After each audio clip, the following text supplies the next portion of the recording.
t'ai pas connu, je ne t'ai pas aimé. Voici un beau vers liminaire. C'est avec ce beau liminaire, ce magnifique premier vers, que Paul Verlaine commence son sonnet à Charles Baudelaire. J'aimerais m'arrêter un instant dessus. Je ne t'ai pas connu, je ne t'ai pas aimé. Après une courte analyse, et en m'intéressant plus particulièrement au deuxième hémistiche, je m'aperçois qu'il n'y a là pas d'amour. La négation m'a mis la puce à l'oreille. Je ne t'ai pas aimé. Quoi de plus dénué d'amour?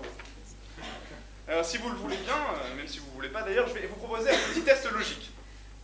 Si dans un certain B, il n'y a pas d'amour, mais que dans un AB, il y a de l'amour, c'est nécessairement que l'amour est dans A.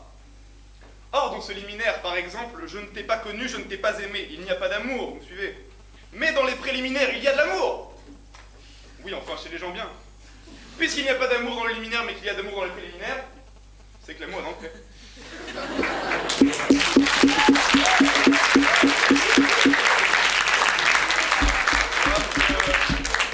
Ça tombe sous le sens, hein, c'est aussi simple que ça.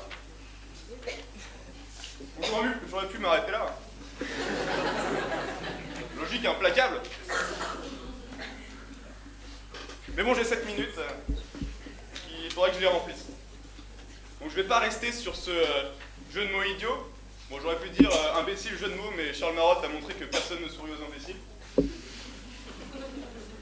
Donc, de toute façon, c'est aussi vrai sans test logique, je veux dire. L'amour est dans le pré. L'amour est dans le préfixe qui marque l'antériorité temporelle. Non, je vous assure. L'amour est dans le début, dans l'avant, dans le pré. On aime toujours plus avant d'avoir. On n'aime pas que ce que l'on a. On aime surtout ce que l'on va avoir. On l'aime d'une manière plus forte, plus intense. On n'aime jamais autant une bière que quand on l'anticipe, quand on la prévoit. La bière, peut-être grâce à l'imagination, nous paraît fraîche, revigorante, belle, magnifique, mais la réalité souvent nous déçoit. La bière est toujours trop chaude ou trop froide. Pareillement, on n'aime jamais vraiment de la même manière une fille que quand on tente de l'obtenir, quand elle n'est pas véritablement à nous, qu'elle nous résiste encore. Finalement, on n'aime jamais autant qu'avant d'être avec elle. Cette fille, cette miss, on l'aime surtout dans les prémices du couple, dans les débuts. C'est aussi la nouveauté qui nous plaît chez la fille. Après, elle peut nous décevoir, comme la bière, quand la réalité se heurte à nous. Bon, cette fois-ci, on la trouve plus souvent trop froide que trop chaude. Hein. Mais qu'apportent les débuts? Dans les prémices, dans l'avant, dans le pré, l'amour est-elle plus fort? La fille, on l'aime quand on la drague, quand on flirte avec elle. Oui, je dis bien flirter. Fleur. Or, la fleur est dans le pré. Oui, parce que le pré, ce n'est pas qu'un préfixe, c'est aussi la nature, la prairie, le champ. Je me suis renseigné. On dit bien flirter avec une fille. On ne dit pas lampadairter avec une fille ou bétonner avec une fille, on flirte. Et on est bien dans le champ du pré quand on flirte, quand on aime avec une fleur. Pas dans la ville avec des lampadaires et son béton armé. Alors ceci n'est pas un énième jeu de mots idiot ou imbécile comme vous voulez, mais le verbe flirter anglais vient bel et bien de l'ancien mot français fleureter, qui vient lui-même de l'expression compter fleurette, c'est-à-dire draguer avec des fleurs.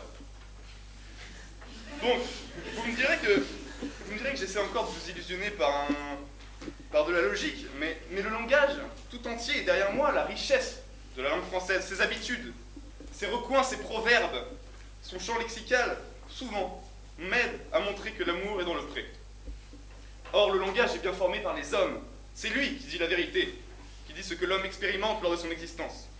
L'amour est donc dans le pré, dans la nature, par opposition à la vie. L'homme est dans la nature. L'amour est dans la nature, dans le vrai, dans le pré, et pas dans le superficiel urbain. L'amour est dans les champs, à la campagne, pas dans le champagne des dîners mondains.